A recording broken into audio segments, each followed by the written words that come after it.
तो ये दोनों कर्म आपको अच्छे से याद रखने हैं, काफ़ी इंपॉर्टेंट कर्म है, बहुत बार आपके एग्जाम में पूछे गए हैं। तो hello everyone, welcome to our channel. आज हम बात करेंगे हमारे संशमन और संशोधन कर्म की। इससे प्रीवियस वीडियो में हमने बात की थी हमारे दीपन और पाचन कर्म की। तो सबसे पहले उन दोनों कर्मों को एक बार रिवाइज करेंगे, उसके बाद जो आज के हमारे कर्म है उसको पढ़ेंगे। तो सबसे पहले हमने पढ़ा था कि जो हमारा दीपन कर्म था, जिसका अर्थ था कि जो द्रव्य हमारा आम का पाचन तो नहीं करते बट अग्नि को बढ़ाते हैं, वो होते हैं हमारे दीपन कर्म के द्रव्य। ठीक है। उसके बाद हमने पढ़ा था इसके एग्जाम्पल में, तो इसकी एग्जाम्पल थी मिशी, पंचकोल और हिंगवाष्टक चूर्ण। ठीक है। इसको हम यूज करेंगे इन द केस ऑफ ग्रहणी रोग, मंद अग्नि, छर्दी, अरुचि, और इसे हम पंचकर्म के पूर्व कर्म में यूज करते हैं। ठीक है। उसके बाद हमारे आचार्य चरक ने दीपनीय महाकषाय बताए थे, और जो हमारे आचार्य सुश्रुत थे उन्होंने त्रिफलादिगण, भिलवादिगण और गुडुचे आदिगण की एग्जाम्पल दी थी। नेक्स्ट हमने बात की थी हमारे पाचन कर्म की, जिसे हम डाइजेस्टिव भी बोलते हैं, जिसमें हमने पढ़ा था कि जो द्रव्य आम का पाचन करें बट अग्नि को प्रदीप्त न करें, तो वो थे हमारे पाचन कर्म। ठीक है। दीपन कर्म था कि जो द्रव्य आम का पाचन ना करे बट अग्नि को बढ़ाएं, तो वो हमारे दीपन कर्म थे। पाचन कर्म में क्या था कि जो द्रव्य आम का पाचन करें बट अग्नि को प्रदीप्त ना करें, तो वो हमारे पाचन कर्म के द्रव्य थे। ठीक है। इसकी एग्जाम्पल थी हमारी नाग केसर और दीपनीय दंड। इसे हम यूज करेंगे इन द केस ऑफ अजीर्ण, अतिसार, आमबात और ज्वर में। ठीक है। उसके बाद हमारे आचार्य सुश्रुत ने यहाँ पे कुछ गण बताए थे, तो ये भी हमें याद रखने हैं। उसके बाद लास्ट में हमने एक इम्पॉर्टेंट नोट पढ़ा था कि जो हमारा चित्रक है वो हमारा एक ऐसा द्रव्य है जो हमारा बोथ दीपन एंड पाचन कर्म करने वाला होता है। ठीक है। उसके बाद हमने दीपन और पाचन कर्म में अंतर पढ़ा था ना।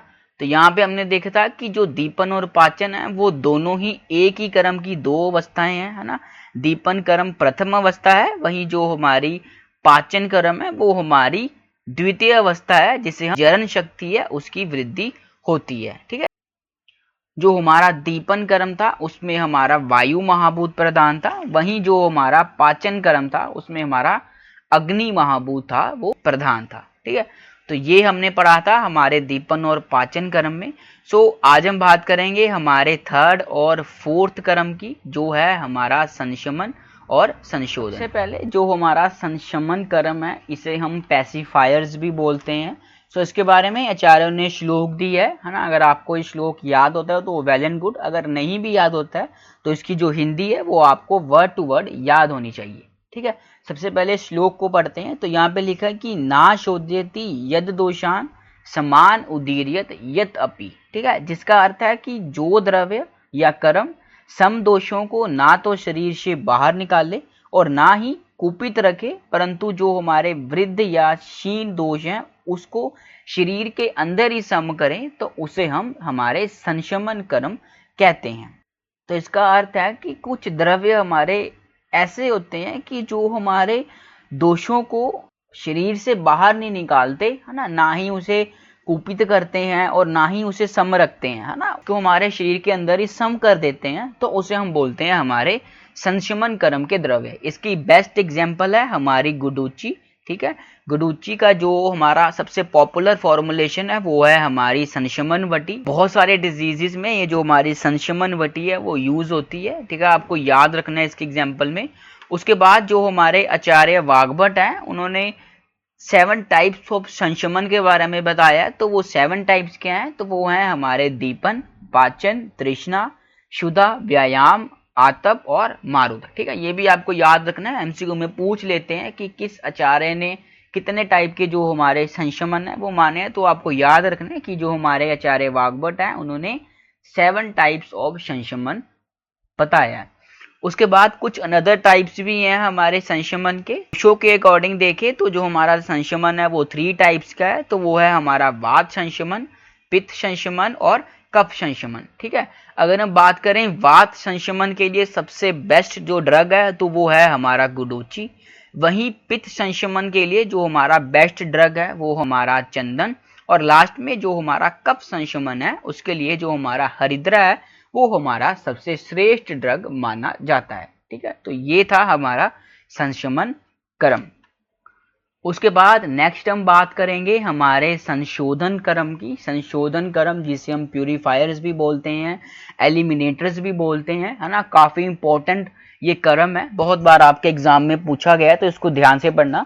तो यहाँ पे क्या बताया कि जो द्रव्य शरीर में संचित मल को अपने स्थान से चलायमान कर ऊर्ध्व या अधोमार्ग से बाहर निकाले तो उसे हम संशोधन कर्म कहते हैं। ठीक है, इसका पर्याय क्या है? तो इसका पर्याय है उभयतो भागहर, है ना। यानी कि उभय का अर्थ होता है कि दोनों मार्ग से, है ना। दोनों मार्ग कौन से हैं? हमारे अधोमार्ग और ऊर्ध्व मार्ग, है ना। जो द्रव्य हमारे संचित मल हैं, जो हमारे शरीर के अंदर है, जिसे हम आम भी बोल सकते हैं, उसको चलायमान कर, है ना, उसको मूवमेंट देकर हमारे ऊर्ध्व मार्ग से या अधोमार्ग से बाहर निकाले तो उसे हम संशोधन कर्म कहते हैं। ऊर्ध्व मार्ग से हम वमन कर्म को यूज करेंगे और अधो मार्ग से हम जो हमारा विरेचन कर्म है वो हम यूज करेंगे। ठीक है, इसकी एग्जाम्पल है, बहुत इंपॉर्टेंट है। तो इसकी एग्जाम्पल में बताया देवदाली और अपामार, ये आपको याद रखनी है।